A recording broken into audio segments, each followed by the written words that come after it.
Hello, my peeps, and welcome back to Passionate People and Preposterous Peeps. I totally wasn't just changing tabs, but I still am your host, Ike, and before I get too excited or confused or carried away, I'd like to just take a moment and say thanks for being here and giving this pod a listen. It means a lot to me that you chose to use your precious time and give me, this dingus, and my guest your ears. Now, if after all this awesomeness you still have the wherewithal, it'd be really cool if you shared this with someone who you think would like it, or just subscribe yourself if you already haven't. That'd be dope. And if you want to tell me the parts of the show you were passionate about, peeved you off, or just say hi, you can always reach me on Twitter at LikeIkes and via email at passionandpeevespodcast@gmail.com. Oh, man. So, I've said it before, I'll say it again. Therapy's busted. Would recommend. Just had a kind of funny breakthrough where I realized I like to give gifts because I feel that it adds value to me as a human being. And that, like, I need to do that socially. Otherwise, I am not worthy of hanging out with. Is the, like, stupid line of thinking that I've developed over the years. Which is, like, really cool, like, finally figured out. Every time I get to meet with my therapist, it's just a blessing. It's so awesome. So if you haven't gotten to therapy, I literally cannot recommend it highly enough. Sometimes I was talking with somebody yesterday, they were unfortunate to go through a handful of therapists, and they were all kind of bad and weren't good fits. Get that, but I think I feel like it's kind of like a relationship and just like dating. I think finding a good therapist is like going on first dates. You gotta be willing to cut it off early if time really matters to you, and find the one that fits you right. I don't want to say my therapist is my ride or die, but I would go like pretty. I would do some pretty absurd things time wise, cost wise to keep this therapist at this point. He doesn't listen to this, but thanks, man. You're the best. Just got back and going to head out to. So I'm recording this Sunday the 14th. Yesterday was the first regional championship qualifier I participated in of this season, and today is the second one I'm going to be participating in. First one did go not great. It didn't go terrible. 4 wins, 2 losses. Had a couple friends do well. Got to hang out with some friends, which was lovely. Doing the same thing today, hopefully with a better return. But regardless, it's I'm playing the game that I like, hanging out with the people that I like. It's good shit. It's very interesting though. So this is a different format with more cards that are of recent printing, and via Magic's new changes that I don't fully understand, a lot of stores don't carry as many new cards as they would have in the past, and so it makes this a little bit more difficult. Living in LA, like, it's odd to have difficulty finding cards. It's not a thing I'm used to, and it's becoming very much a reality this go around, which is kind of rough. So, not awesome. There's no hope that, I do hope that changes. I don't think it will anytime soon, sadly, but still fun nonetheless, hanging out with friends, playing games. It's great. This is going to be coming out on MLK Day. I hope you too as well have the day off as I do. It's going to be lovely. Going to go with friend of the podcast and good life friend in general, Kyler Martin. We're going to go get lunch. It's going to be divine.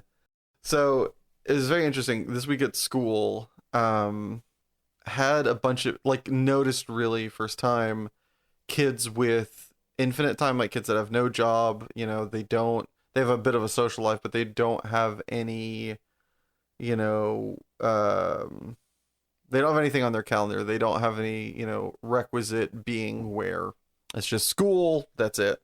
And how much they lollygag, drag, and just kind of fuck around versus a couple of the students that are at the charter school who have jobs or have, time requirements and how much harder they work.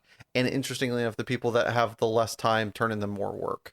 I don't know if it's responsibility from working a job or what, but it is really fascinating. It goes back to that adage of if you want to get something done, don't go to the guy who has like a part-time job, go to the guy that has three full-time jobs, or that's idiom, whatever.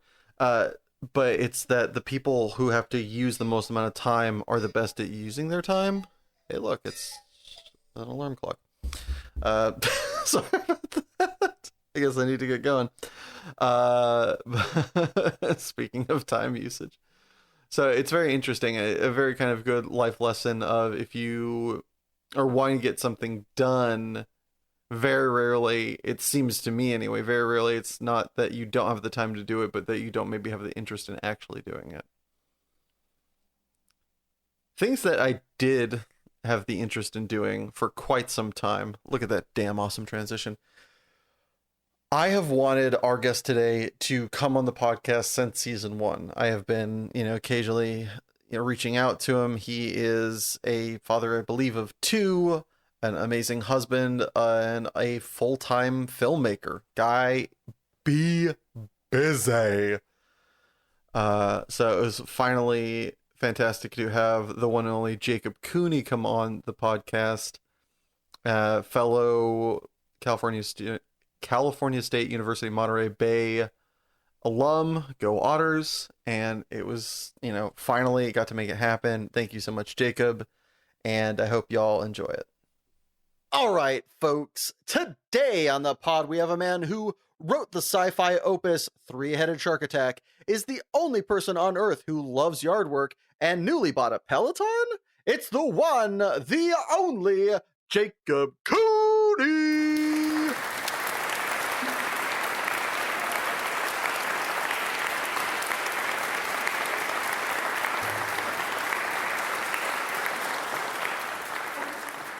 How's it going, Jacob? Very good. Thanks for having me on. I did get that last name right. I just realized I didn't check that. COONEY is the pronunciation? COONEY. Yeah, nailed it first try. Yeah. All right. Well, before I get too proud of understanding how the American alphabet works, what is your passion that you've brought with you today, my friend? Well, I enjoy writing filmmaking. Yeah, just for fun on the side, right? Yeah, just for fun on the side. It takes up a lot of the hours of the day. all joking aside, this is your profession. You have written how many movies? Oh gosh. Written probably close to 30, 35 produced films. Holy And then written wise, I couldn't even tell you. When did you first start to pursue this as when did this passion, before it was a career, when did it really start off? What was the kind of Uh, tipping point, the inception? Well, thinking back on it, it's something that I've always wanted to do. There's a story that I've been told from both my art teacher back in the day and my parents back in the day, where my art teacher, this was in kindergarten, took myself and another student out to lunch as like a reward for doing well in art class. And when he asked me what I wanted to do when I grew up, my answer was I wanted to make movies. This is So in kindergarten. this is in kindergarten. So it's Okay, been so everything about that is fucking crazy. yeah, The fact yeah. that you're getting taken out to lunch in kindergarten is amazing, and you wanted to be a filmmaker already at like before you had like really gotten into school. That's so cool. What Yeah, was right. Yeah, I don't. It was just I grew up with the Spielberg movies, and for some reason I don't know. I just always wanted to tell stories, and that's been my focus for a very long time. was it always film, or was it, you said telling stories? Did you like have a big passion for books, or was it the audio visual presentation It that was is a the film? I would say it was the audio visual Mm. presentation of it. I do read, but I'm not a huge reader, so that form of storytelling as far as novelizations, have never been the holy grail for me. I Um, wonder how much of that is the reason why. Like, I wonder if that's a through line between people that are filmmakers, because if you look at a script, for those who don't know, it is bare bones as hell. So it makes sense yeah, that somebody who's not a fan of reading would write in that fashion. They're like, look, just the just the hits. We want the dialogue and the most sparse action lines yeah, and like yeah. setting Tell information me, tell me possible. what's going on. Let me know what they're saying. Let's tell a good story. Yeah. And I have the most fun taking what's written and creating it visually and bringing it to life. So when your parents heard that, and you're like the ripe age of like 6 or whatever, what was their take? Were they like, "Oh, that's our little Jacob," or were they like, Yeah. "Oh shit, this is going to be expensive"? No, they have been behind me the whole time. At first, obviously, when a 6 or 7 year old says they want to be a certain thing when they grow up, it comes with a little bit of a grain of salt. But I grew up on a dairy, very hardworking family, very hardworking friends, and folks around me who also own dairies, and so me wanting to be a filmmaker isn't necessarily what you would think of Yeah. somebody wanting to do based on where I was from, or where I am from. Um, so they were all about it. When I was, I guess, probably around 10, maybe 9, 10. We got a VHS camcorder, and that just opened doors to just making really horrible short friends. Do you remember some of the like the titles or the Well, you yeah, know one we the made, I think one was titled Ghost Boy. And then some friends and I, we tried to make a like one of those wacky sports shows. So it was like us just like throwing the football around, or sliding through mud puddles, stuff like awesome? that. But as I got older, I kind of got away from it a little bit. Middle school into the beginning of high school. I was playing a lot more sports and kind of running around town doing that kind of stuff. But then around junior year, um, the urge like came flying back, and then from there we picked up cameras, and we were making little short films. I did my first kind of I'll say real short film, but really it was just a thrown together piece called Burglar, and it was about a guy who broke into a mansion that was empty, and he basically just had a heyday inside of it. So friends of mine got together, and we made that happen. And then I don't know if I was just naive, but I started sending it to youth film festivals and got into a few of those with it. So it like kind of opened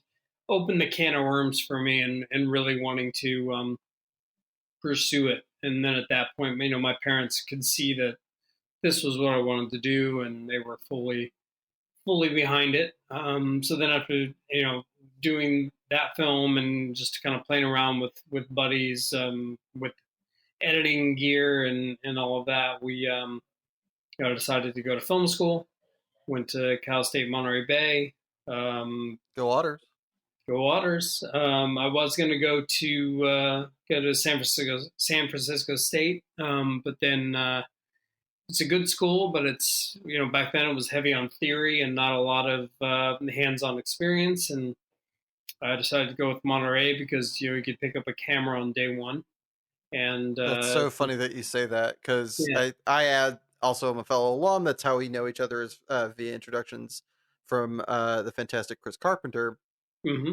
I literally got accepted to both those schools you just mentioned and had Oh, to wow. decide between those two. And it was for the exact same reason. Looking through like online blurbs, it was a lot more hands on. There was a lot more kind of theory, big classroom. The back, I don't think you probably had it back when you went to school, but when I went to school, there was the ratemyprofessor.com. And just looking at Cool. the discrepancy between the way the professors were perceived and the way they ran their classrooms and just the size of it and the cost, I was like, yeah, I think I'll save some bucks and get to pick up a camera, and went to see some Yeah, peeps. exactly. That was exactly what we were, and it was a in my mind a fantastic decision because again I got to meet a bunch of great people while I was there and shoot, and I couldn't even tell you how many short films right when I showed up, being involved in the crew with people who were doing their capstones and then working my way up to doing my capstone over 4 years. Um, For those of you though that didn't get to experience the awesomeness of California State University Monterey Bay, a capstone is the kind of thesis final project that I think for every major, right, they had to do, like for Yeah, each yeah, it varying was kind of kind of field. a mandate for all degrees is some form of a capstone. When I went there, for me, it was doing a short film or under whatever your focus was going to be. So directing a short film or writing a short film or producing a short film, and then if even people who were there for music, they could use a score they did for one of the short films as their capstone. So it was very much intertwined in that And regard, which was fun. so yours was writing or directing, or was it both? Directing, Directing. directing. Yeah, my buddy Bill Hanstock wrote the script, and 25 years later, 25? No, not 25. When did I graduate? 20 years ago. Wow, 2004. 20 years ago. 20 years later, Bill and I are still writing together and getting our No, projects that's produced. so awesome. Yeah, yeah. It's So yeah, been it is like that kind of classic formula of meet your partner in crime at college and then go from there. exactly, and right. I've continued to work with a lot of people I met in college. A lot of my buddies who were graduated a year before me or in the class that I was in, graduating in 2004. We all followed each other to LA, moved into the same house, lived there for lived together for another 3-4 years, working, getting our start in the industry before we all kind of dispersed and went in our own directions. But all we're still in contact, if not working on projects together still. Hell yeah. Yeah. So, not to disparage your friends or anything like that, but is if there was someone that you could collab with, work with, have a script from, or have as your DP or what have you, who would you like to collab with given the opportunity in this field? Out of anybody? Out of anybody, you get to this is your Oh, one genie wish in this regard. jeez. Um, DP wise, I mean, I'd love to work with Janice Kaminsky, um, who's done stuff with Spielberg and all of those guys. That's more on the technical side. On the creative side, I mean, I would die to have a film produced by Amblin, and get back. I love those classic 80s 90s kids adventure movies, and if I could get something produced by that company, I'd be in heaven. Amblin Entertainment's the one who did like Men in Black and Twister and stuff like that, right? Am I getting that right? This Yeah, is like Men in Black, Spielberg's. Spielberg's company. Yeah. The Oh yeah, Goonies. they did Who Framed Roger Rabbit. Yeah. Yeah. So So what do you remember what it was? Was there a movie? Was there a moment? Did you like hurt yourself in sports? What was it in junior year that got you back on the film track? oh gosh,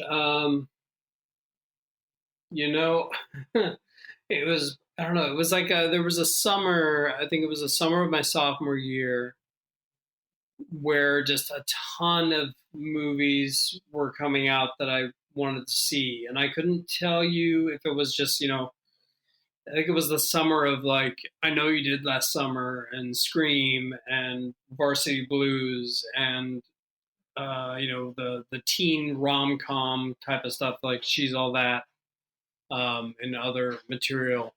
Um, but it was like that summer that I basically went to the movies every day. Yeah. um, with friends or even by myself. I went and saw. I think I saw The Sixth Sense probably 7 times.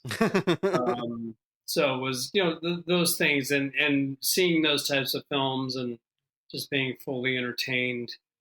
For that stretch of 3 months, it just really got the juices flowing. Hell yeah. And at that time, you know, I was more focused on just directing, wanting to direct at that time.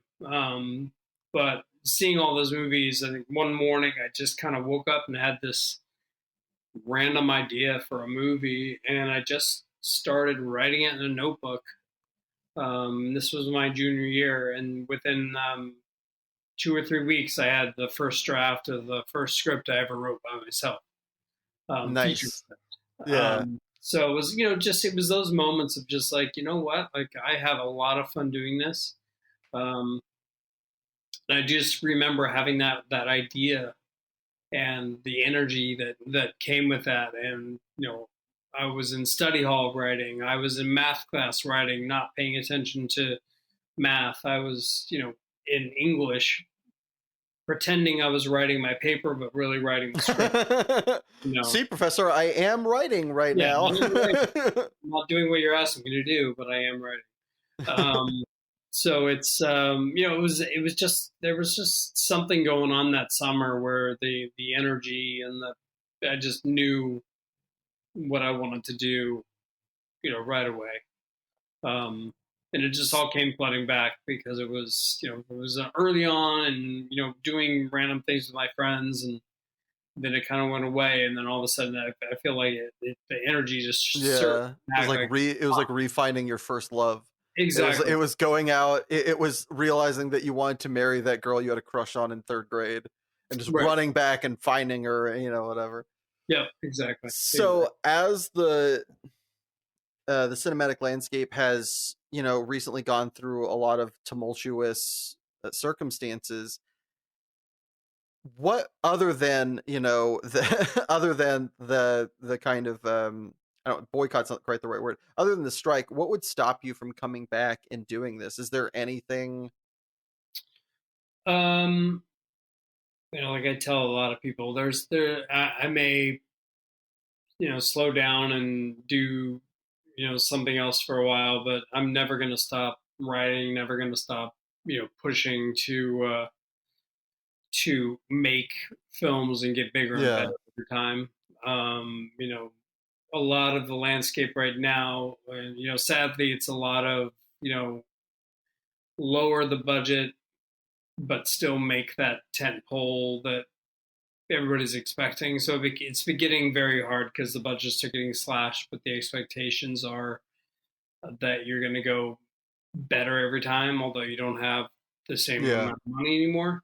So it's very tough, which means your resources are not necessarily present on every project. Your personal pay is not as high as it once was. So it is getting harder and harder to make a living, piecing together a yearly salary Yeah. that will keep you afloat. And that's just part of just the streamer culture and just the demand right now, where purses are getting tightened, but the expectation is that you're gonna still Yeah. do what you've been doing, which can be a little tough sometimes. So if we rewind time and you don't have that cinematic summer, or if God forbid something happens and you get blackballed, they find out you're using the wrong shoelaces and that's it. Right. Nike's banned. What do you do in either circumstance or in both circumstances for a job if somehow you don't find your way into this passion or you are excised from it? So, you know, if I didn't go into it, I don't feel like I would have left my hometown where I'm from, um, Which is Humboldt County, correct? Humboldt County, Ferndale. Um, So realistically, if I wasn't doing this, I was probably going to be taking over the family ranch and doing agriculture, um, which is it's fun to do. Hence where my love for yard work comes from. Takes you back to the family ranch. Yeah, yeah. So I think that would probably be where I was headed if I wasn't gonna be leaving Dodge right away. Yeah. I graduated high school and I was automatically down south. Yeah, Um, lickety split. Lickety split. Did So not, if my summers were spent in LA interning at production companies. My spring breaks were spent working on commercials, either in Monterey or LA. I was lucky enough my freshman year to get a job as a production assistant on the Jim Carrey movie, The Majestic, which oh, shot, nice. yeah, that shot in my hometown. So Oh, and now, really? yeah, I didn't know that. That's so cool. so I went back the first day of spring break, and they had just started shooting. I spent the first day, hanging around, talking to PAs, talking to the ADs, and they're in town. By the end of the day, I was pulled onto set and was hired by the first AD in front of Frank Darabont, in front of Jim Carrey, and in front of Martin Landau. And Hell that was, yeah. yeah, so that was a trip. I mean, I was It's like ever, being knighted. Like yeah, yeah, you're like in front of royalty, like bend down, just take yeah. their camera and just Yeah, so it was cool to and then from there I just kind of ran with it. That was my first real movie I had ever worked on. I worked well, on it in Ferndale for that week and a half or whatever. yeah. Then they asked me to go down to LA with them to work, so I you know didn't go back to school for another couple weeks. Went down to LA and worked on it, and then went back to school after that. Man, the hometown kid does good. Love to see it. Yeah, So it was fun. It was fun to also great school to skip out for a couple weeks, as my experience would surmise they were very okay with you just They like were dipping. totally fine, especially with the fact that I was off to get Yeah, first. you were effectively pursuing your education, Exactly, more or less. exactly. So it was cool. It was a great experience. To get back to your previous question, not being able to work for strikes or for COVID, I actually during COVID went back to school and started getting my master's in education during COVID. And while writing and while producing films and directing films, I was chipping away at that for 2.5 years. Um, got Graduated over the summer, got my master's, and was thinking I was gonna just kind of put it in the back pocket. Yeah. We were prepping a new film. We were getting ready to shoot a couple other ones that I was either a writer on or a producer on. And then all of a sudden the strikes hit, and there was no work to be had. Everything was shut down. Um, so I had to quickly and promptly pull out that master's, and I have been teaching second grade at a private school since September, and my last day there is actually tomorrow. Um, and then we're gonna see where the future goes, because now that the strikes are over, we're back to casting the film that I'm attached to direct. We're getting ready to start shooting a movie that I wrote for Lifetime on Monday. That's day one. And then I have a number of other things that are slated to start shooting in 2024. So we'll see where it all lands. All right, we get it. You're better than me. Gosh, stop shooting. So, as this is a career that everybody is always trying to, it seems like it's from the outside that they're always trying to climb up to. Is there something that you are, you have on your horizon, on your bucket list of wanting to achieve that has yet to be kind of ticked off? Yeah, there's a lot. I've had a number of opportunities to pitch for and meet on larger films for studios and mini majors. But I've yet to be able to officially lock one of those down. So I'm striving for that. Striving for that bigger film, the one that I can really spread my wings on and show what I can really do creatively. You know, the So films that I've done. you're Go saying for it. earlier that you're working on and you have made multiple films for like Hallmark Mm-hmm. and channels like that. A lot it and a lot sadly a lot of people kind of have this stigma with those kind of direct to TV Hallmark classic kind of movies. How do you feel about somebody who, you grew up watching all these movies? That's what got you in the biz. You came down your first, like one of your first earliest jobs was working on the Majestic, and you're Mm-hmm. working for Hallmark. Does that bother you, or is that kind of stipulation kind of absurd the way people kind of dog films like Yeah, that? I mean, when you're trying to work in the business, you take the opportunities that you can get.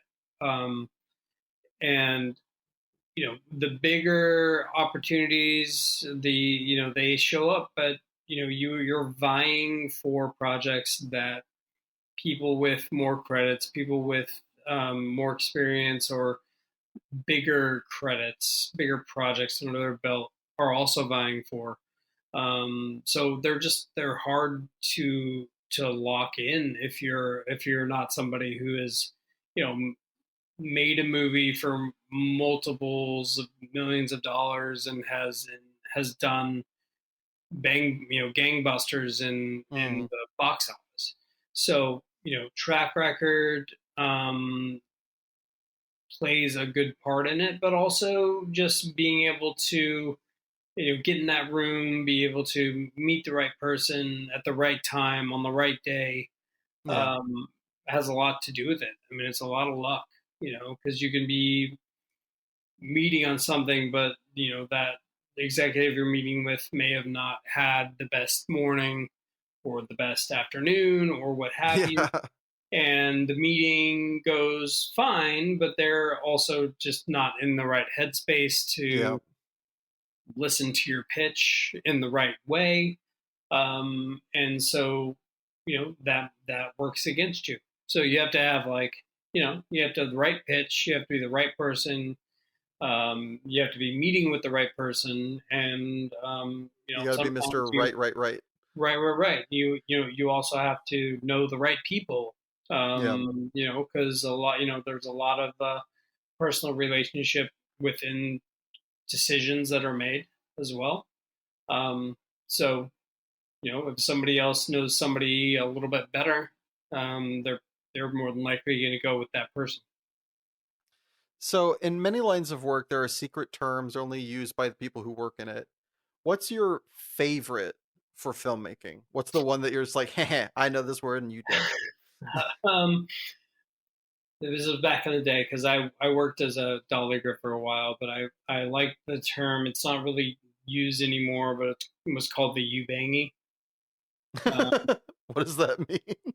and it's part of it's this extender on the dolly where you would add it to the pedestal to extend the camera on it, so it would give it another 2-3 feet of extension off the dolly so you can get the angle that you want. But they would call it the ubangi. So a lot of people aren't privy to the goings on a film set, especially from a director's perspective. Can you, if it's not too divergent week to week, can you walk us through a week in the life, or if it's concise enough, a day in the life of a movie director? um well, I mean, during I would say during prep, any given day is a lot of phone calls and meetings with department heads, Um, all the pre-planning goes in during those prep weeks. So anywhere from location scouting to wardrobe fittings to makeup tests to camera tests. Figuring out if the lighting schemes are right within the locations when you're location scouting and doing your tech scouts. Um, and that usually is a buildup of 3, 4, 5 weeks, depending on how big the movie is and what needs to be done, where you're constantly just meeting with people, going over the script. If you're also wrote the script, then you're more than likely doing rewrites on the script to make it more production friendly.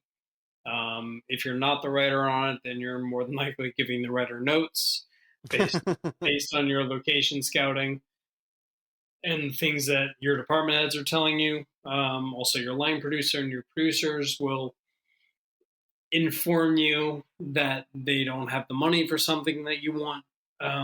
So then you need to make adjustments creatively. And But mom. yeah, exactly. So, during that time period, it's a lot of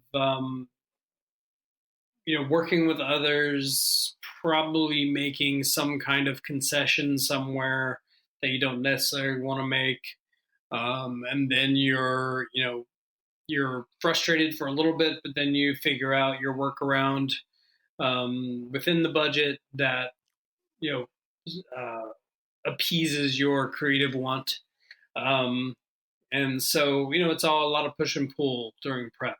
Um, During production, same thing. A film is a living entity, so it will change from moment to moment. You can have the best plan, the most foolproof plan put together with your team.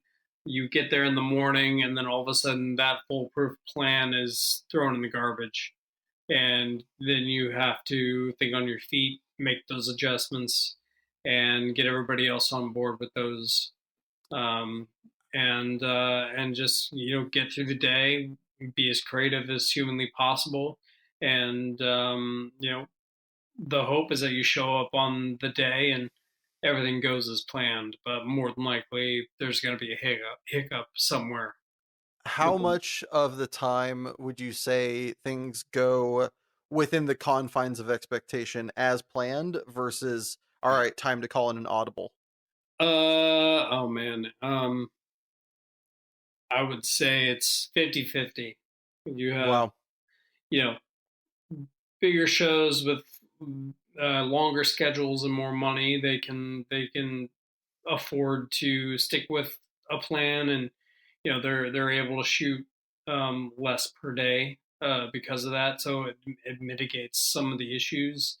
Um, but if you're running and gunning and working with a limited budget and a limited schedule, um, that comes with a lot of trying to fit a square peg into a round hole.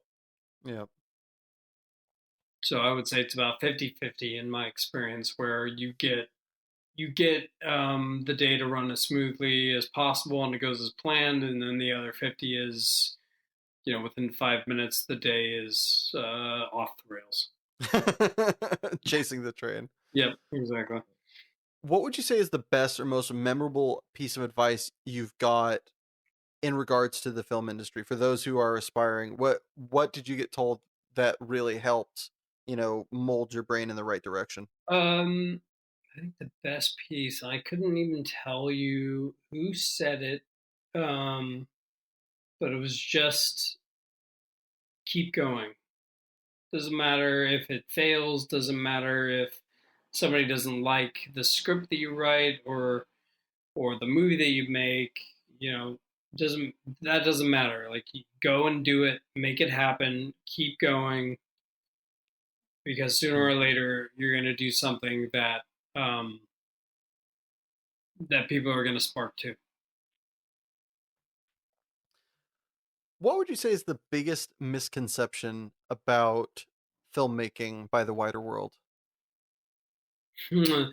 Probably, Where to begin? yeah, probably that it's easy. That it's just putting a camera somewhere and letting an actor do their thing. How is that different than your experience? Well, I mean, you're yes, you are putting a camera down, but you're devising those angles. You're blocking your talent. You're working with the 50 crew members who are there to try and make this vision come to life. It's long hours. It's not just you go in for 2 hours and shoot a bunch of things, and all of a sudden you have a full movie. It's a grind. It's 3 weeks of nonstop questions and mind changing and making concessions and doing your best and just running and gunning and trying to make the best possible movie you can with the time and the budget you have. So obviously, it's going to differ from piece to piece. But as you've made many feature length films, to make a feature length film from soup to nuts, how long? Exclude the writing aspect, Mm-hmm. but from when you receive draft one to when the movie is in the can, how many hours, not man hours, because obviously that's going to different but on size of scale, but you started January 1st, 2020 is when you got the script. When is it, when can you hand it off to the production company to be sent out? I think, well, it really depends on, a lot of these movies work on deadlines. So you're, even from the get go, you're chasing a deadline. But, a nice healthy turnaround is probably, in the 6 month range. Okay. Prepping, shooting, editing, finishing, and delivering. 6 to 9 months. And Um, that's probably 10 hours plus a day. yeah, Yep. yeah. There's obviously days off here and there, but um, you know, once a movie's in the can, you then have to go put the movie together, and that's a whole other beast within itself. how Um, long how long does editing a film of that kind of magnitude? um, Again, it depends on when the deadline is. I mean, I've been involved in films that have had ridiculously fast deadlines and were shot, edited, and released within a matter of 3 months. Holy shit. Um, but then I've had other ones that have taken a year and a half Yeah. to go through the whole rigmarole. On the kind of flip side of that, what would you say is your favorite non-obvious aspect that very few people know about, especially outside of the business? Um, I really love working with the composers that I do films with, and creating the scores and soundtracks, um, because that's that creates the atmosphere within the film, and it drives the emotion, and that's really where a movie truly starts to really come alive, is once you get that score in there, and then you're able to mold it um, with sound design, and I really enjoy that aspect of it because you can have a lot of fun with sound. So, not to give you a Sophie's Choice kind of circumstance, movie pun ticket number one, Mm-hmm. what is your favorite film, or what film that you made has the like highest kind of special place in your heart? Which one matters the most to you? Um, I mean, I like them all for some reason. I think that It's like I made them or something. yeah, I think my most favorite one I would say is probably Pitching Tents. Because that one was done.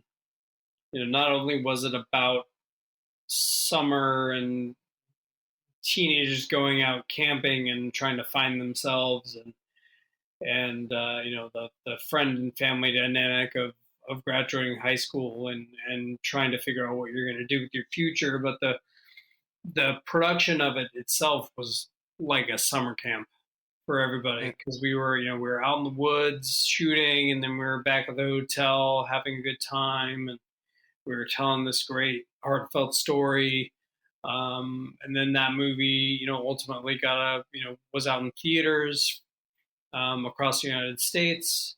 Um, we had a great premiere out in LA at the Lemley. So it was just like everything kind of just came together for that one. And it just came together really nicely. All right. Well, to switch gears a little bit, to go from magical to maddening, Yeah. Jacob, what is your preposterous peeve?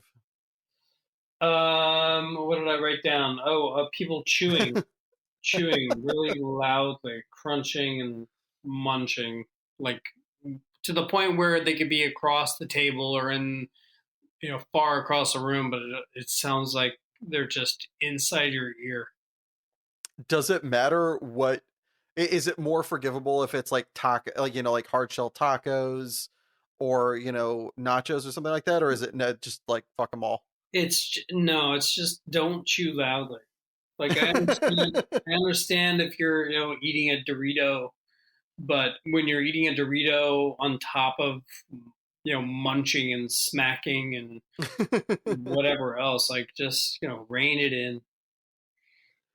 This might be mildly hot water esque, but does it matter if they are, because there are certain cultures where that is a way to show respect or show like love for the food.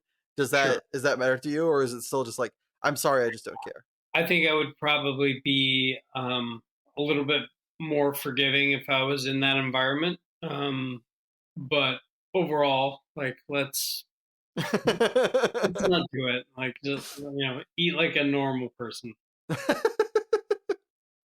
When did you first notice this being a problem for you? Were you like 10 years old at the table, a friend came over and you're just like, No, I think it was nice. like college, like Mm. meeting new people, doing different things, and there was I think I But was then out, I found it, my yeah, I was hatred. out to dinner with a group of people, and some of the folks around me were just going to town, and it was So just this is a predilection for me too, depending upon circumstance, especially if I can hear it. If there's music going on, I don't mind as much. How have you found a way to bring this up, or do you just suffer in silence and just let it, no, I just let it go. And just you just sit there and get scarred yeah, over and yeah, over? no, I just let it go. If we're out to dinner and it's something and like, okay, I can handle it for the amount of time we're at this restaurant.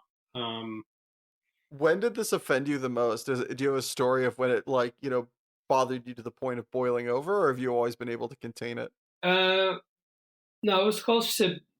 Where was I? I was writing somewhere in public, and I was like like having struggling to figure out this scene. And obviously, you have your headphones on and whatever, and like not only was the music that I was listening to was not helping, so I took my headphones out.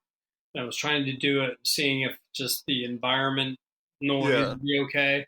But then somebody, sat down next to me. They were just very just loud in general. It was like the plate they had hitting the table was too loud. The use of a fork was screeching on the plate too much, and it was just like at that point it was just like I did say, like, could you please keep it down, like just I'm trying to work here, keep your chewing down, keep your eating down, like it was I did it nicely, but I was very close to losing my shit.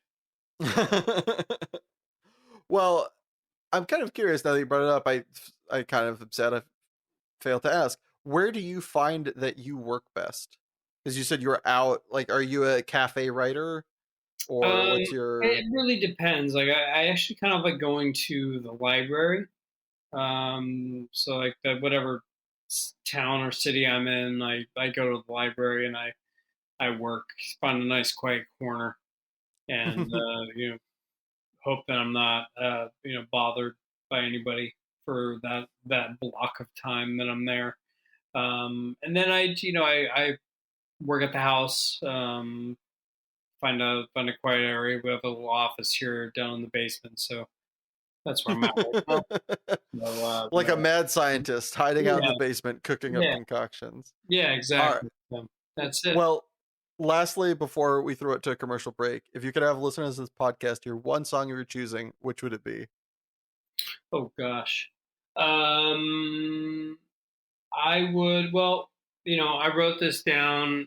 There's a song by Maneskin called "The Loneliest." It's a little bit of a melancholy song, but it randomly came on Pandora not too long ago, and it really struck a chord with me because it pertained to a project that I've been trying to get made for years. That's a project that I would just love to make. And so I've had that on my playlist, since listening to it. Awesome. And with that, we're going to throw it to our sponsors. So Jacob here can have a minute or two to put on his rubber suit before we get all up in the lightning round. But if advertisements aren't your thing, why not have a listen to The Loneliest by Mainskin? Or if you really wanted to hear a song from a previous episode, check out the playlist on Spotify. Passionate People and Preposterous Peeve Podcast, Song Rex. It's a long title, I know. Don't worry, there's a link in the description. Either way, see you in a bit. Hey you. Yes, you. Yes, I'm talking to you. Have you ever wanted to record audio? Or perhaps fiddle with recorded audio?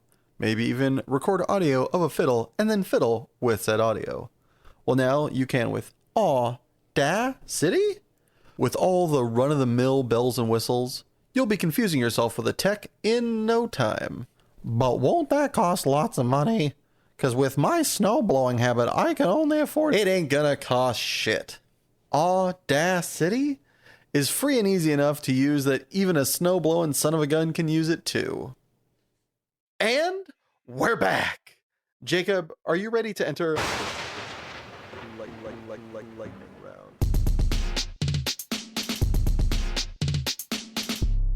The lightning round. Let's do it. All right, buckle your seatbelts and keep your arms inside the ride at all times. Is there such a thing as a perfect piece of art? No. Is peeing in the shower normal human behavior or just for those filthy mer people? Filthy mer people. You're having the best day of your life. What happens next? Another amazing thing or something terrible? Amazing thing. Album, shuffle, or playlist? Playlist. Would you rather have tentacle arms or kangaroo legs? Tentacle arms. Would you rather your first kiss had been next to a pig pen or inside a dumpster? Dumpster. Is karma real? Yes. Do people who prefer Pepsi to Coke deserve rights? No.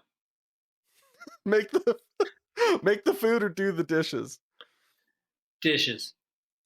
Do you create your own thoughts or do you just listen to them? Create them. Are you out of touch or is it the children who are wrong? I'm probably out of touch. Do you ever cheat on a test in school? Yes. Is professional wrestling cool or lame? Cool. Is there a price for you to give up your passion forever? No. Would you rather meet an alien or a ghost? Alien. Have you ever had a crush on a cartoon character? No. Do people have an inherent duty to help others? No. Would you rather have your final meal on Earth be McDonald's or a steak dinner from a charity event? Steak dinner. Do you read in the bathroom? Yes. Are hot dogs tacos? No. Skydiving or deep sea diving? Deep sea diving. All right, and lastly, could you eat 37 of your favorite food for $5,000 in a 1-hour time limit? Yeah. Well, congratulations, you've survived the lightning round! Woo! Now, before we move on, I, like many listeners at home, would like to now know, what is your favorite food that you could eat 37 of in a 1-hour time limit for $5,000? Tacos. Now, another taco lover, another winner. Mm-hmm. All right. A reward, my gallant guest. I grant thee a lightning round question of your own to be echoed until we get bored of it. What you got for us? The lightning round, mermaids or Bigfoot? I want to believe in Bigfoot because mermaids, if you read the lore, are actually fucking scary as shit. Mm-hmm. Like, they are not, friendly water creatures. Like, you're thinking of sirens with no downside. Those aren't a thing. Mermaids, like, fucked up sailors. Bigfoot could have been a chill dude. We don't know. We just see him lumbering around. You know, he's just chilling, doing his thing. What about you? I'm with you. I'm all about Bigfoot. I'm from Northern California. Grew up with the myth. Would love to continue to believe it. All right. As we come to a close, my friend, anything you want to plug, shout outs you'd like to give, places people can find you or your content? Yeah, so you can find me at on Instagram, on Threads, on X, jcooney7 on Instagram and Threads, coondog1 on X. I just want to give a shout out to everybody that's working hard to create content. And, I know it can be tough, but keep your head down and keep going. Hell yeah. Well, thank you, Jacob, for being my guest today, and a special thanks to my editor, Richard Ashford, and my composer, Joshua Gibbons. And thank you, yes, you, listening at home, wherever you found time to appreciate this. Time is the most precious commodity we have, and I appreciate you spending yours with us. And if you really enjoyed this podcast, please subscribe, like, or just share with a friend. Every little bit helps. Or if you already have and are out of episodes to listen to, don't worry. We put out a new episode every Monday at midnight on SoundCloud, YouTube, Spotify, and iTunes at Passionate People and Preposterous Peeves podcast. And a very special thanks are due to our patrons, Sabella Yellow. If you'd like to join said illustrious ranks and have your name read aloud, just head over to patreon.com/Passionate People and Preposterous Peeves podcast. And remember, folks, if days are numbered and songs are sung, at the end of the day, I think we've all won. So please stick around, because great things have only just begun.